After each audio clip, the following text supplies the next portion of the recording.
Alors là c'est le matin, il est 8 h, on va lever l'ancre et on va partir à Funchal pour arriver dans le port pas trop tard et pouvoir espérer avoir une place.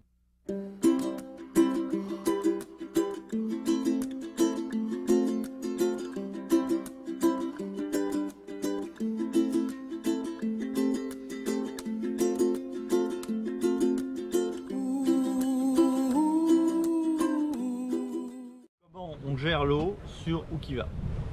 Parce que tous les bateaux ont une façon de gérer l'eau différente. Donc il y a sûrement des bateaux qui ont la même technique que moi pour gérer l'eau, d'autres pas.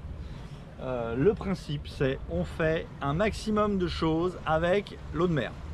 Alors évidemment, je dois préciser avant ça, donc j'utilise l'eau de mer pour me laver, pour faire la vaisselle, pour faire plein de choses. Évidemment, ça dépend où on est. Là on était au mouillage, l'eau était transparente, magnifique. Donc là oui, j'utilisais l'eau de mer.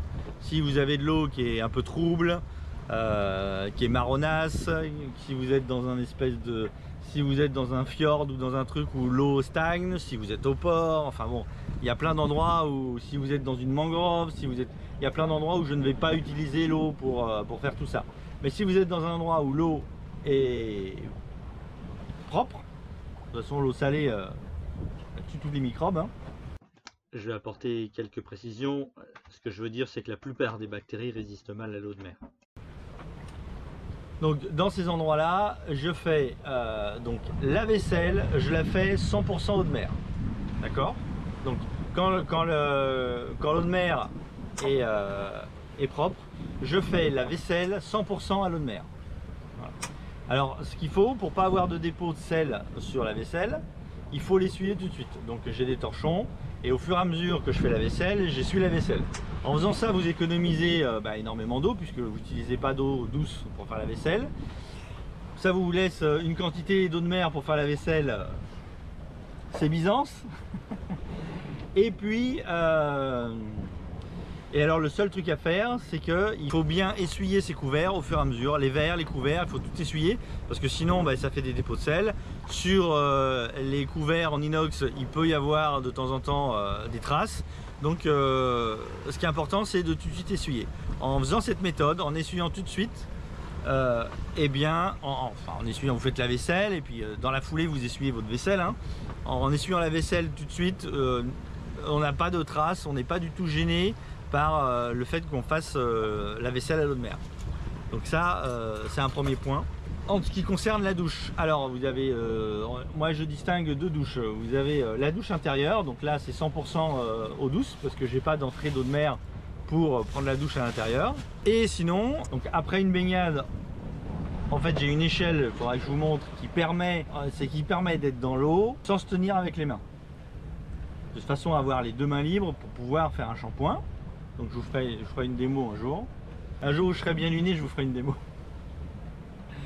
Et donc c'est pour ça que parce que les échelles de plongeurs, il y a un autre avantage, c'est que on peut, en mettant ses jambes d'une certaine manière, libérer ses mains.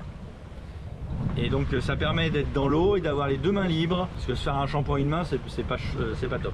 Donc l'idée, c'est on se fait les shampoings à l'eau de mer, on se lave à l'eau de mer, après on remonte sur le bateau et on prend notre douche d'eau douce. L'idée c'est d'utiliser un minimum d'eau douce. Avant je me rinçais au pulvérisateur, donc c'est à dire que j'avais un pulvérisateur de jardin pour me rincer, et là vous économisez énormément d'eau douce. Maintenant c'est fini, vu que j'ai un dessal, je me rince avec une petite douchette extérieure que j'ai installée, je vous montrerai. Donc je me savonne dans l'eau de mer,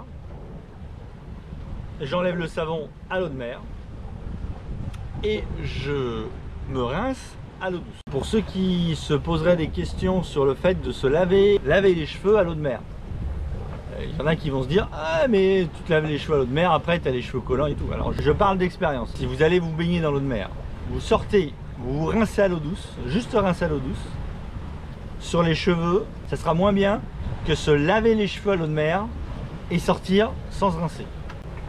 Alors évidemment après vous aurez du sel sur la peau, ça sera pas cool, mais le fait de se laver les cheveux même à l'eau de mer, ça marche super bien. Et alors, en plus, si quand vous sortez, vous vous rincez à l'eau douce. Franchement, depuis que j'ai découvert qu'on pouvait se laver les cheveux à l'eau de mer sans problème, bah, ça me change la vie. Après, moi j'ai les cheveux courts, même les filles qui ont les cheveux longs, elles se lavent les cheveux à l'eau de mer. Ceux qui se posent la question, est-ce qu'on peut se laver les cheveux à l'eau de mer? Oui, on peut se laver les cheveux à l'eau de mer. Pour les écolos qui vont me dire, oui, le shampoing, machin, dans l'eau, alors on prend du shampoing bio, voilà. Hein.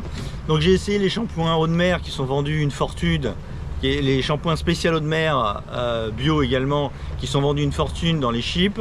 Donc j'ai exactement le même résultat avec des shampoings bio pas faits spécialement pour l'eau de mer que les shampoings bio faits pour l'eau de mer. Et alors pour ceux qui me disent oui ça va rejeter, alors je vais vous donner un scoop, hein, tous les bateaux qui prennent leur douche à l'intérieur, l'eau qu'on utilise dans la douche à l'intérieur, ça finit également dans l'eau de mer. Voilà. Donc oui, je lave ma vaisselle dans la même eau où j'ai rejeté mon eau de la douche. Allez, à ciao.